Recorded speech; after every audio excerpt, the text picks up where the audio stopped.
اولاد کے والدین پہ حقوق میں سے تیسرا حق یہ ہے کہ بچے کا بہترین نام رکھا جائے، ایسا نام جو شریعت کے مطابق ہو، ایسا نام جس کا معنی قرآن و حدیث کے مخالف نہ ہو، ایسا نام جس کی وجہ سے معاشرے میں بچے کا مذاق نہ اڑایا جائے، اسے حقیر نہ سمجھا جائے۔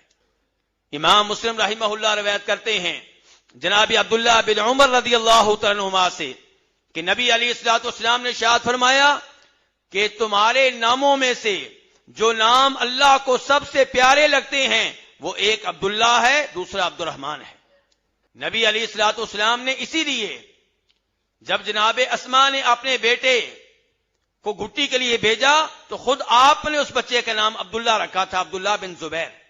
تو وہ نام جن ناموں میں بچے کے بندہ ہونے کی نسبت اللہ کی طرف ہو رہی ہو، یہ بہترین نام ہے۔ عبداللہ، عبد الرحمن، عبد الخالق، عبد الرزاق، عبد الرازق، یہ بہترین نام ہے۔ وہ الگ بات ہے کہ آج کل لوگ فون کرتے ہیں کہ ہمیں کوئی نیا نام چاہیے، یہ پرانے نام نہیں چاہیے ہمیں۔ لوگ کافی ماڈرن ہو چکے ہیں، جبکہ نبی علیہ الصلوۃ والسلام نے کیا کیا تھا؟ مسلم شریف کی حدیث ہے، آپ اعلان کرتے ہیں صحابہ کرام کے سامنے، ولد لی اللیلۃ غلام، آج رات اللہ نے مجھے بیٹا دیا ہے، فسمیتہ باسم ابی ابراہیم، میں نے اس کا نام اپنے باپ ابراہیم علیہ السلام کے نام پہ ابراہیم رکھا ہے۔ بچوں کے نام رکھیں انبیاء کرام علیہم الصلوۃ والسلام کے نام پہ، صحابہ کرام کے نام پہ، یہ ہے طریقہ نبی علیہ الصلوۃ والسلام کا، یہ ہے طریقہ صحابہ کرام کا۔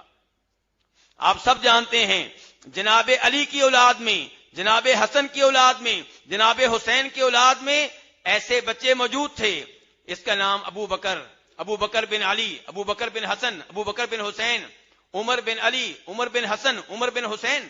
آل بیت جناب ابو بکر اور جناب عمر کے ناموں پہ اپنے بچوں کے نام رکھا کرتے تھے۔ ابو موسیٰ اشعری کے بیٹے کو جب لایا گیا، آپ نے گٹی دی تو آپ نے اس بچے کا نام بھی ابراہیم رکھا تھا۔ لیکن اگر ایسا کوئی نام ہو جس کا معنی شریعت کے لحاظ سے مناسب نہ ہو تو اس کو تبدیل کر دینا چاہیے۔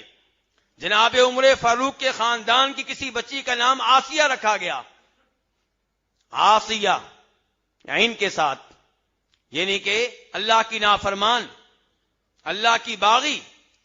تو نبی علیہ الصلوۃ والسلام نے نام تبدیل کیا اور آسیہ کی بجائے بچی کا نام جمیلہ رکھ دیا، یہ بھی مسلم شریف کی روایت ہے۔ تو بچوں کے وہ نام رکھے جائیں جو پیارے پیارے ہوں اور جن کے بچوں پہ اچھے اثرات پڑیں۔ اچھے اثرات سے میری مراد یہ ہے کہ بچے کو جب کل کو پتا چلے کہ میرا نام عمر ہے تو عمر کیوں ہے، عمر کون تھے، ان کے کیا کارنامے ہیں، مجھے بھی ویسا بننا چاہیے، مجھے بھی ان کے نقش قدم پہ چلنا چاہیے۔ اثرات سے میری مراد یہ ہے، اثرات سے میری مراد یہ نہیں ہے کہ جی لوگ کہہ رہے ہیں بچے کا نام تبدیل کریں کیونکہ اسی نام کی وجہ سے مصیبتوں میں پھنسا ہوا ہے، نام تبدیل کریں گے تو مصیبتوں سے نکل آئے گا، یہ میری مراد قطعاً نہیں ہے۔